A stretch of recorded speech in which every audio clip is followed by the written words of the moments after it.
जननीं शारदां देवीं रामकृष्णं जगद्गुरुं पादपद्मे तयोः श्रित्वा प्रणमामि मुहुर्मुहुः। नमस्ते यतिराजाय विवेकानन्दसूरये सच्चित्सुखस्वरूपाय स्वामिने तापहारिणे। आज के আপনারা সবাই এই বেলুড়মঠ জায়গায় এই হলেতে ভক্ত সম্মেলনে ভাগ নিতে এসেছেন। আমিও সেজন্য এসেছি। এটা বড় আনন্দের কথা। ये ভক্ত সম্মেলন খুব দরকার বলে ভগবান শ্রীরামকৃষ্ণ বারবার বলেছেন। আমরা ये ভক্ত সম্মেলনে মিলিত হলে আমাদের কি হবে, কি লাভ হবে, এটা আমরা ভেবে দেখলে আমরাও আশ্চর্য হই, কত ভালো আমাদের হয়। ওটা চিন্তা করে আমাদের আনন্দ পাব। ये ভগবদ গীতায় শ্রীকৃষ্ণ বলেছেন যেরকম ভক্তরা একসঙ্গে মিলিত হয়ে পরস্পর ভগবানের সম্বন্ধে চিন্তন করা, ওনার নাম সংকীর্তন করা, ওনার সম্বন্ধে আলোচনা করা, এটাতে আমি সন্তুষ্ট হয়ে ওদের ভিতর থেকে যা অজ্ঞান আছে, আমি এই শরীর, আমি এই জগতেতে আমি সাধারণ মানুষ, আমার ভগবান টগবান ওর সঙ্গে কোনো আমার সম্বন্ধ নেই, এরকম যে অজ্ঞান আছে ও অজ্ঞানটা আমি নাশ করে দিয়ে তেষামেব অনুকম্পার্থম अहम अज्ञानजन्तमः नाशयामि आत्मभावस्थ ज्ञानदीपेन भास्वता। और जगह ওদের জ্ঞান দিয়ে দিই, জ্ঞান কি আমি ঠাকুরের সন্তান, ঠাকুরই জগতে সব জায়গায় রয়েছেন, আমার ভয়টা কি? কোনোটার সঙ্গে কোনো ভয় করবার নেই, কেননা ঠাকুরের সব জায়গায় রয়েছেন উনি, আর ঠাকুরই আমার, আমিও ঠাকুরের। এরকম জ্ঞানটা উনি দিয়ে দেবেন। এটা ভগবান শ্রীরামকৃষ্ণ বলছেন তেষাম অজ্ঞানজন্তমঃ নাশয়ামি আত্মভাবস্থা জ্ঞান দীপেন ভাস্বতা। এত সুন্দর কথা সৎসঙ্গের সম্বন্ধে, এরকম ভক্ত সময়ের সম্বন্ধে ভগবান শ্রীকৃষ্ণ বলেছেন। অর্থাৎ এইটাই ঠাকুর বারে বারে বলছেন। ঠাকুরের কাছে একজন ভক্ত বলছেন আমরা আমাদের ভক্তি কী করে হয়, কেননা ঠাকুর বারে বারে বলতেন সংসারীদের ঈশ্বরকে পাবার সরল রাস্তাটা হচ্ছে ভক্তি। ঠাকুর তো বারে বারে বলছেন বেদেতে 4 রকমের যোগ আছে, জ্ঞান যোগ আছে, ভক্তি যোগ আছে, কর্মযোগ আছে, আর যোগাভ্যাস যোগ আছে। অর্থাৎ যোগ আছে, কর্ম আছে, জ্ঞান আছে, ভক্তি আছে।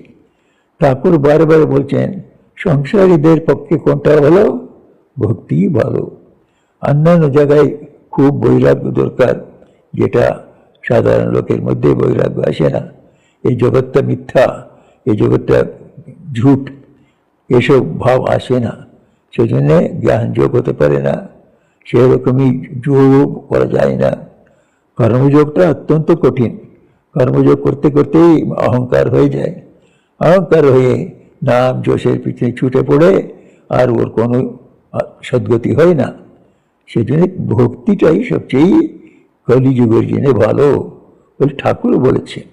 তো যেমন কৃষ্ণ বলেছেন ভক্তরা পরস্পর কথা বলে বলে সৎসঙ্গেতে মিলিত হলে আমি ওদের অজ্ঞানটা বিনাশ করে দিই, ওদের জ্ঞান দিয়ে দিই। ঠাকুর বারে বলছেন ঠাকুরের কাছে, ভগবানের কাছে তোমরা প্রার্থনা করো আমাদের ভক্তি দাও বলে। তারপর আবার ভক্তি কি করে হয় বলে ভক্ত জিজ্ঞেস করছে। ঠাকুর বলছেন ঠাকুরের কাছে প্রার্থনা করো আমাকে ভক্তি দাও, তার হয় উনি তো নামেতে তোমাকে রুচি দিয়ে দেবে। নামে রুচি হয়ে গেলে তো তুমি নাম জপ করতে করতে বেশি বেশি নাম করার ইচ্ছে হচ্ছে, নামেতে সব রকম পাপ চলে যায়। ঠাকুর কতবার বলেছেন নামের মহিমা, ভগবানের নাম, কৃষ্ণ নাম হোক, রাম নাম হোক, শিব নাম হোক, দেবী নাম হোক, যে কোনো ভগবানের নাম তো নিরন্তর বলতে থাকলে ও নামের শক্তিতে সব পাপগুলো চলে যাবে, যত হাজার হাজার জন্মের পাপগুলো উঠে যাবে। ঠাকুর বারে বারে বলতেন নামের এই শক্তি আছে, সেজন্য তোমরা নাম জপ করতে পারো। নাম করতে করতে নামেতে রুচি আসবে, নামেতে রুচির দ্বারা ভগবানেতে প্রেম আসবে, ভগবানেতে প্রেম এলে গিয়ে ওটাই তো ভক্তি। ও ভক্তি বাড়তে বাড়তে বাড়তে অনুরাগ আসবে, ভগবানের দর্শনও হবে। এরকম ঠাকুর ভক্তি যোগটাকে ভক্তদের জন্য বারবার বলতেন। আর ভক্তি যোগটা সরল রূপে আমরা আরম্ভ করতে পারি। আমরা যেখানে আছি, আমরা ঘরের ভিতরে থাকতে পারি, ঘরের বাইরে চাকরি করতে পারি, অনেক রকমের যা যা যেমন যেমন কপালে আছে তেমন তেমন কর্তব্য আমার পালে আমার গাড়ে পড়েছে। ও কর্তব্য করতে করতেই ভগবানের নাম করতে পারি। ভগবানের নাম করতে করতে কাজও একদিকে চললো, ভগবানের চিন্তনও চললো, দুটোতেও আমরা এগিয়ে যাব। কাজটাও ভালো হবে, কেন মনটা শান্ত আছে, মনটা একাগ্র হয়েছে। সঙ্গে সঙ্গে ভগবানের নাম করছি, মনটা শুদ্ধ হয়ে যাচ্ছে, আমাদের ভগবানের দিকে আকর্ষণ বেড়ে যাচ্ছে, ভক্তি বেড়ে যাচ্ছে।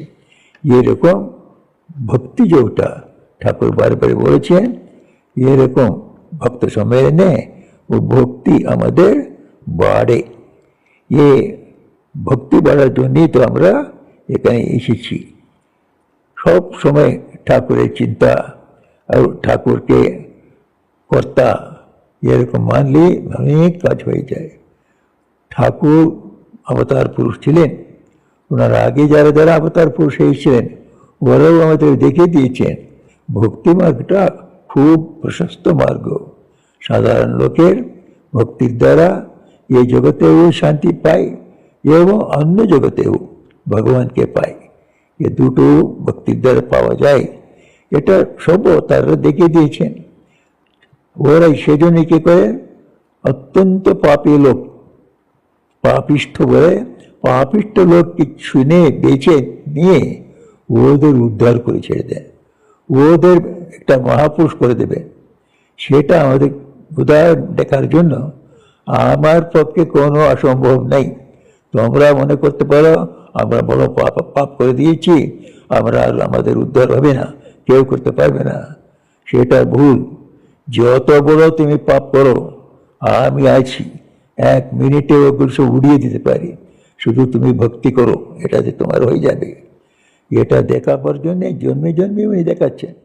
তো আমরা শ্রীকৃষ্ণের জীবনীতে দেখছি উনি অনেকদের পাপীদের উদ্ধার করেছেন। কৃষ্ণই তো বলেছেন, অপিচেত সুদুরাচারো ভজতে মাম অনন্যা ভাগ সাধুরেব সমন্তব্যঃ সম্যক ব্যবসিতোপি সা। তুমি সুদুরাচার হতেও, যদি দুরাচার মানেই পাপী, সুদুরাচার পাপীদের মধ্যে পাপী, এত বড় তুমি পাপীদের মধ্যে পাপী থাকলেও যখন তুমি আমার শরণাগত হবে সেই ক্ষণে তুমি মহাপুরুষ হতে আরম্ভ হয়ে যাবে। ভজতে মাম অনন্যা সাধুরে সমন্তব্যা, ওকে ভালো হয়ে যাবে বলে সবাই বিশ্বাস করো। ক্ষিপ্রম ভবতি ধর্মাত্মা, তাড়াতাড়ি ধর্মাত্মা হয়ে যায়। শাশ্বত শান্তি নিগচ্ছতি, শাশ্বত শান্তি মানে মোক্ষ, ভগবানের দর্শন পেয়ে যাবে। ये भगवत गीताয় বলছে ভগবান শ্রীকৃষ্ণ, যত পাপী হলেও তোমার চিন্তা নেই, আমি আছি তোমার উদ্ধারের জন্য। শুধু আমার স্মরণে এসো, আমার স্মরণ করো, আমার নাম করো, আমার ভক্তির দ্বারা তুমি তরে যাবে। এত সরল ভাবে ধর্ম আমাদের শেখাচ্ছেন শ্রীকৃষ্ণ। আর চৈতন্য মহাপ্রভু জীবনে তো আপনারা শুনেছেনই, জগাই মদাই কিরকম পাপী ছিল, ওরা ভক্ত হয়ে গিয়ে একটা অত্যন্ত বড় স্থান পেয়ে গেল চৈতন্য মহাপ্রভুর জীবনেতে। এই জগাই মদাই উদ্ধার করে উনিও দেখে দিলেন ভগবান যখন আসেন উনি শুধু ভালো লোকদের জন্য নেই, পাপীদের জন্য বেশি করে আসেন। এটা আমরা ঠাকুরের জীবনে বারবার দেখছি। তো ঠাকুরের সম্বন্ধে স্বামীজি সবসময় বারে বলতেন, আরে ঠাকুর এসেছেন শুধু আমাদের জন্য নেই, কয়েকজন সন্ন্যাসী, কয়েকজন সদ্গৃহস্থ, পাপীদের জন্য উনি এসেছেন, পাপীদের উদ্ধার করতে এসেছেন।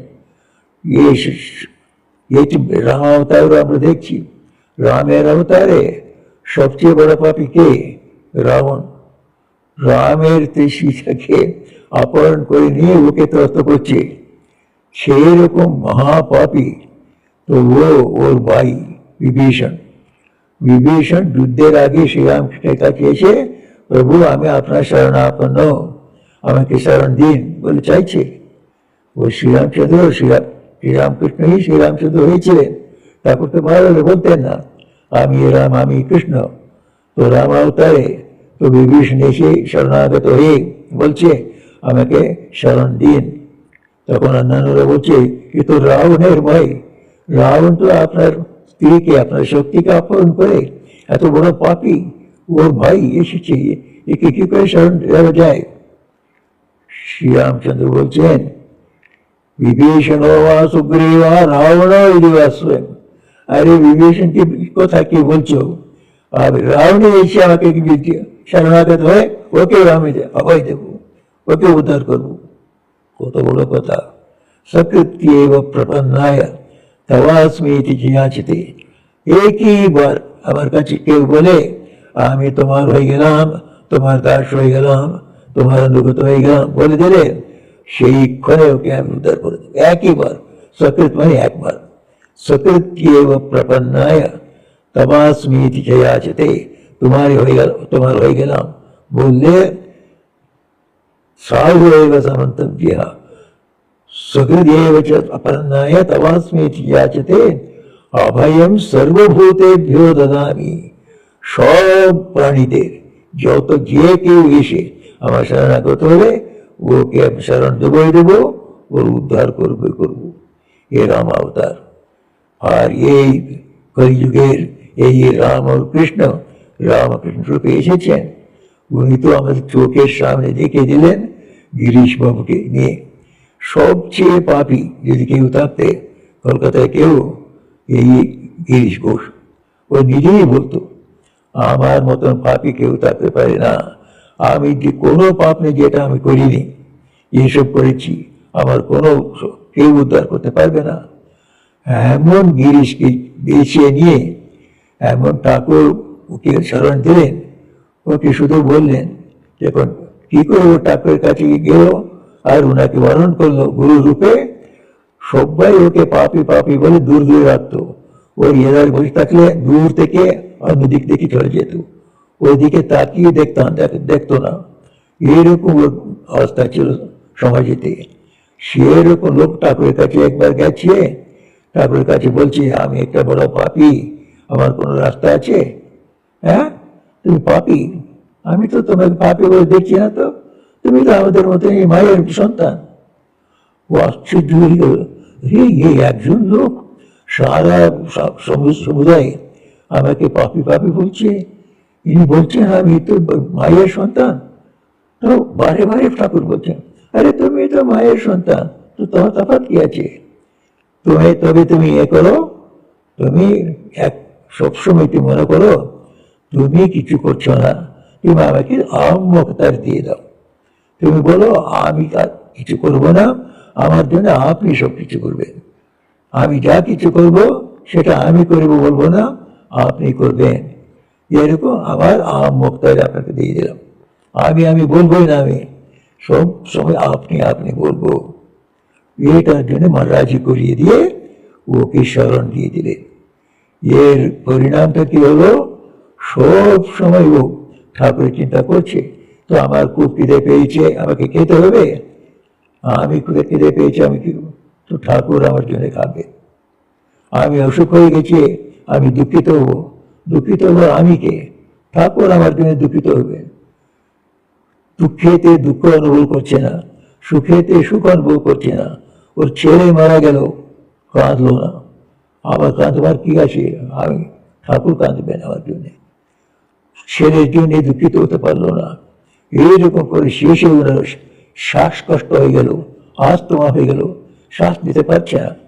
তখন ওর মনটা বলছে আরে দক্ষিণেশ্বর পুণ্যস্থান, ওই যে ধুলোর উপরে একবার ঘোরাঘুরি দিলে তোমার শ্বাসকষ্ট চলে যাবে। ওর মনে একটা বিচার আসছে, তখনই ও নিজের মনটাকে বলছেন, না, তুমি গিয়ে ওখানে গড়াগড়ি দিতে পারবে না, গড়াগড়ি দিতে গেলে ঠাকুর গড়াগড়ি দিতে, তবে গড়াগড়ি দিতে হবে না। গড়াগড়ি দিলেন না, শেষ পর্যন্ত শ্বাসকষ্ট অনুভব করলেন। এর ওপর নিজেটাকে ভুলে গিয়ে ঠাকুরের শরণাগত হয়ে গেলেন। এই শরণাগতির দ্বারা কি হলো, গিরিশ ঘোষ এমন একটা বড় মহাপুরুষ হয়ে গেল। ও বলতো, আমি একটা হাতটা তুললে আমি জানি আমি নেই, এটা ঠাকুর গিয়ে হাত তুলছে। তারপরে ঠাকুরের কথা বলতেন, ঠাকুর বারবার বলতেন অন্যান্যদের, তোমরা এক পা আমাদের দিকে এলে আমি 10 পা তোমাদের দিকে যাব। কিন্তু আমার পক্ষেতে আমি এক পাও নেই, উনি 11টা পরে এসে আমাকে নিয়ে চলে গেলেন। মানে এত দয়া সিন্ধু শ্রীরামকৃষ্ণ। শ্রীরামকৃষ্ণের কাছে আমরা সবাই এসেছি। উনি যা ভক্তির রাস্তা আমাদের দেখিয়েছেন, ওটাতে উনি মুখ্য কথা বলছেন, সবাই ভক্তির বৃদ্ধি করো। নিজেতে সবাই ভিতরে ভক্তি আছে, আমাদের বাবা মায়ের প্রতি প্রেম আছে, সেটাও ভক্তি। প্রেমটাকে ভক্তি বলে, যে প্রেমটা ভগবানের প্রতি প্রেম, সেটা আমরা ভক্তি বলি। সাধারণ সময় আমরা প্রেম বলি। যেমন বাবা মায়ের আমরা প্রেম করি, সেরকম আমরা ঠাকুরের সমাজে আমরা প্রেম করতে পারি। এই ভক্তিটা ধীরে ধীরে বেড়ে অনুরাগ ভক্তি হয়ে, অনুরাগের দ্বারা ভগবানের দর্শন হয়ে যায়। এবং ভগবানের যারা একটুখানি চিন্তা করে, একটু ওনার নাম জপ করে, একটু তো ওদের ভক্তদের সঙ্গে সম্মিলিত হয়ে এরকম একটা ভক্ত সম্মেলনে ভাগ নেয়, ওরা তখনই একটা আনন্দ পাবে। এই আনন্দ খাওয়া দাওয়ার মতন ইন্দ্রিয় আনন্দ নেই, এটা অতীন্দ্রিয় আনন্দ, এটা মনের আনন্দ, সাত্বিক আনন্দ। এই সাত্বিক আনন্দটা যখনই আমরা সৎসঙ্গে যাই, যখনই একটা পুণ্যস্থানে যাই, যখনই আমরা একটা ঠাকুরের নাম করি, সংকীর্তন করি, ভগবানকে চিন্তন করি, এ সাত্বিক আনন্দ আমাদের আসে। এই আনন্দ আরো বাড়াবার জন্য আমরা আরো বেশি বেশি সেটাই করি। আমরা সৎসঙ্গে বেশি বেশি যাই, আমরা বেশি বেশি ওনার নাম নিই, বেশি বেশি ওনার কীর্তন করি, ওনার মহিমা গান করি, আমরা যা ভজন করি, এই ভজনের খুব অত্যন্ত বড় পরিণাম আসে। আমাদের ভক্তিতেই ভগবানের প্রতি শেষে আমাদের ভগবানের কাছে নিয়ে যায়। শেষে আমরা এটা মনে রাখতে হবে, আমাদের জীবনের উদ্দেশ্যটাই ভক্তি পাওয়া। আমাদের সভ্যদের জীবনেতেই যদিও ঠাকুর বলেছেন ভগবান লাভই জীবনের, মানুষ জীবনের উদ্দেশ্য বারবার বলেছেন, কিন্তু সেরকমই বারবার বলেছেন উনি, সবাই দেখবে ভগবান লাভ হয়ে যাবে না। প্রভুর কৃপা কার উপরে পড়বে, কবে পড়বে বলা যায় না, কিন্তু সবাই ভক্তি হবেই হবে। সেই জন্য আমাদের জীবনেতে ঠাকুর বারবার বলছেন, যদি ভগবানের দর্শন নাও হলো ক্ষতি নেই, কিন্তু ভগবানের প্রতি প্রেম হয়ে যায়, ভগবানের ভক্তি আমরা পেয়ে যাই। ভগবানের ভক্তি নিশ্চয়ই পাবো আমরা। আমরা দেখেছি কত লোক এখানে ভক্ত হয়েছে, আনন্দে চা থাকে। ওদেরও আমরা সাধারণ জীবনে সাধারণ লোক কত কষ্ট পায়, ওদের মধ্যে এরাও রয়েছে, কিন্তু এরা বেশি আনন্দে আছে, বেশি শান্তিতে আছে অন্যদের চেয়ে।